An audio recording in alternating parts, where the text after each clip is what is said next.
You have to face it.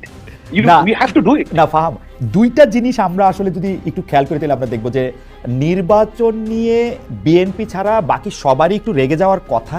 কারণ এখন যে অঙ্ক করা স্বাভাবিক, যে রাজনৈতিক অঙ্ক, রাজনীতিক যারা পরীক্ষা দিতে মাত্র বসছে তারাও, আর আমরা যারা অনেকদিন ধরে অবজারভার পরীক্ষাও জীবনে দেই নাই, তারাও কিন্তু আমরা এটা বুঝতে পারছি যে বিএনপি ক্ষমতায় আসবে।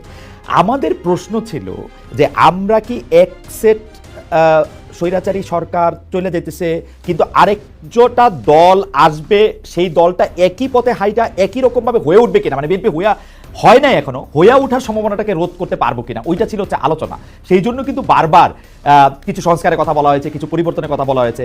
বিএনপি যদি এখন যে যে বিষয়ে রাজি হয়েছে, প্রধানমন্ত্রীর 2 টার্মের কথা আমি যদি বলি, আরও একটা দেখলাম যে নির্বাচন কমিশন গঠনে প্রধানমন্ত্রীর একক এখতিয়ারের কথা যদি বলি, সেগুলি যদি 2025-এর ডিসেম্বরের আগে রাজি হইতো, তাহলে বোধহয় নির্বাচনটা আরেকটু আগেও হইতে পারতো। আপনার কি মনে হয় না যে এই নির্বাচনটা পেছানোর কারণ বিএনপির এক ধরনের একগুয়েমি, সংস্কার শুনলে বিএনপির গায়ে জ্বর আসা, এরকম কিছু?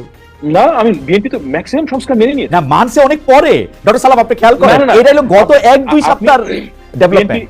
না, আমি আপনাকে বলি যে বিএনপি ফান্ডামেন্টাল কিছু সংস্কার মানে নাই। হ্যাঁ, ফান্ডামেন্টাল সংস্কারের মধ্যে একটা হচ্ছে এনসিপি, যেটা সাংবিধানিক কাউন্সিল, সেটা ঠিক আছে, সেটা আমি বলছি। হ্যাঁ, এই ধরনের কয়েকটা ফান্ডামেন্টাল সংস্কার পরপর বেশি প্রধানমন্ত্রী হইতে পারবে না, সেটা তো বিএনপি প্রথমে মানতেছিল মেনে নিয়েছিল না, এটা এখন মানছে। এটা যদি গত বছর মানতো তাহলে ইলেকশন আরো আগে হইতো। এইটা একটা হাইপোথিসিসের কথা বললাম। না, আপনি ইউ আর রিডিং ইট রং। আচ্ছা, জামায়াতে ইসলামী এবং এনসিপি এই দুটো দল নির্বাচন চায় না, অ্যাজ সিম্পল অ্যাজ দ্যাট। আমাদের হান্নান মাসুদ যাই বলুক, তাদের যে অ্যাক্টিভিটি এটা ক্লিয়ার।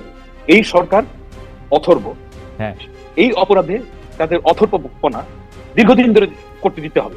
এটা হচ্ছে কি এনসিপির অফিসিয়াল স্ট্যান্ড।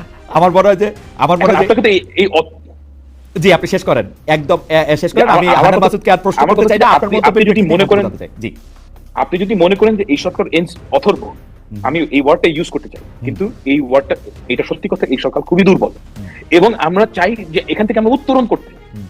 আপনি তো এই দুর্বল সরকারকে রেখে দিলে ওই দুর্বলতা থেকে আপনি মানে বেরোতে পারবেন না।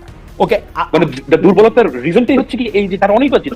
আমি তাদের ওই যে আমি একটু হান্নান মাসুদের কাছে যেতে চাই। জনাব হান্নান মাসুদ, দুটি বিষয় ডক্টর সালাম একদম স্পষ্ট করে বলেছেন যে এই সরকার আসলে দুর্বল, এবং দ্বিতীয় হচ্ছে যে এনসিপি এবং জামায়াতে ইসলামী আসলে নির্বাচন চায় না। সেজন্য যত রাজনৈতিক কার্যক্রমই আপনারা করেন না, এইটার শেষ জায়গাটা হচ্ছে আপনারা নির্বাচন চান না। প্লিজ আমি একটু আগে আপনাকে বলে নিই, আমার জায়গাটাকে একটু আমি বলে নিই, আপনারা প্লিজ এটা বলে না যে আমরা নির্বাচন চাই, আগে হানা ভোট দেন, আগে স্থানীয় সরকার নির্বাচন দেন, এটা বলে না। মানে সরকার বদলের নির্বাচন আপনারা চান না, এইটার ব্যাপারে যদি আপনি মতামত দেন যে আসলে জাতীয় নির্বাচন, যেটা ভোট দিয়ে আপনারা সংসদে যাবেন, এটা আপনারা চান না কেন? আমি তো সংসদে যাওয়ার জন্য খুব উদ্গ্রীব হয়ে আছি যে যদি নির্বাচিত হই।